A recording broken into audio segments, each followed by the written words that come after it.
تکلیف پہنچاتا ہوں؟ کیا میں مسلمان ہوں واقعی حقیقت میں؟ یہ تو ہمارے نبی کریم صلی اللہ علیہ وسلم کا فرمان ہے، اور بخاری کی یہ حدیث ہے کہ آپ علیہ الصلوۃ والسلام فرما رہے ہیں کہ مسلمان وہ ہے کہ جس کے ہاتھوں سے، جس کی زبان سے دوسرے مسلمان محفوظ ہوں، سلامت ہوں۔ آج کا مسلمان اپنے مسلمان بھائی کی زمین پر قبضہ کر کے کہتا ہے جی میں مسلمان ہوں، میں سب سے بڑا متقی پرہیزگار ہوں۔ آج اپنی ہی بہن کا حق کھا کر، آج اپنی ہی بیٹیوں کا حق دبا کے لوگ کہتے ہیں کہ جی ہم بڑے مسلمان ہیں۔ یہ ہمارے معاشرے کا المیہ ہے۔ آج یعنی یہ سمجھ لے دوسرے دور کے تو مسلمان یا دور کے رشتہ دار تو علیحدہ بات ہے، آج ہماری ہی اولاد، ہمارے ہی بیٹے، ہماری ہی بچیاں، ہماری ہی بہنیں، وہ ان کی ہم نے حق کھائے، وہ بھی ہم سے سلامت نہیں ہیں، وہ بھی ہم سے محفوظ نہیں ہیں۔ تو کیا منہ دکھائیں گے قیامت کے میدان میں حضور کی بارگاہ میں؟ اللہ رسول کی بارگاہ میں کس منہ سے جائیں گے؟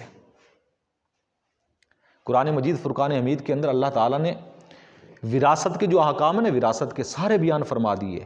بیٹے کو کتنا ملنا ہے، بیٹی کو کتنا ملنا ہے، دیگر جتنے رشتہ دار زندہ ہے، جس کا حصہ ہے بنتا ہے، اللہ نے قرآن میں وہ سارا ذکر کر دیا ہے۔ اس میں بھی باب المیراث آئے گا آگے بخاری کے اندر، وہاں پر بھی ہم انشاءاللہ پڑھیں گے۔ لیکن یہاں پر اتنی بات ذہن میں رکھیں کہ آج کل ہم نے تو یہ سمجھ لیا، کچھ لوگ دیتے بھی ہیں نا، وہ کہتے ہیں جی ٹھیک ہے ہم بہنوں کو دیں گے، اچھی بات ہے، دیں، ان کا حق ہے، بہنوں کا حق ہے دیں، بیٹیوں کا حق ہے انہیں دیں۔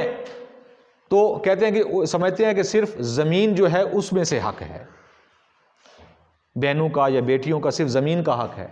نہیں، یہ گلاس ہے نا، گلاس مثال کے طور پر اس کی قیمت ہے نا 50 روپے کا، تو یہ ہوگا کم از کم۔ اگر مثال کے طور پر یہ میری ملکیت ہے، یہ میرا ہے، میں اگر فوت ہو جاتا ہوں تو اس گلاس کے اندر میرے جیسا بیٹوں کا حق ہے، اس طرح میری بچیوں کا بھی حق ہے۔ ہم نے تو صرف یہ سمجھا کہ زمین نہیں، ایک گلاس کی بھی 50 کا ہے تو اس کو بھی شرعی طور پر تقسیم کیا جائے گا۔ لیکن ہمارے ہاں کیا ہوتا ہے، ابا مر گیا تھے، جیڑے پتر نے جیڑی چیز لگی تو اسے نہیں ہوئے گی۔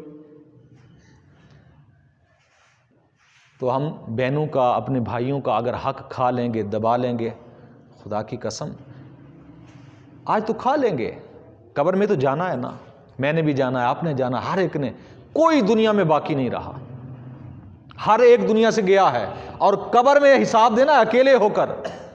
اگر ہم واقعی مسلمان ہیں، جیسا کہ آیت پڑھی ہے کہ ایمان اس چیز کا نام ہے، نیکی اس چیز کا نام ہے کہ اللہ کے احکام مانو،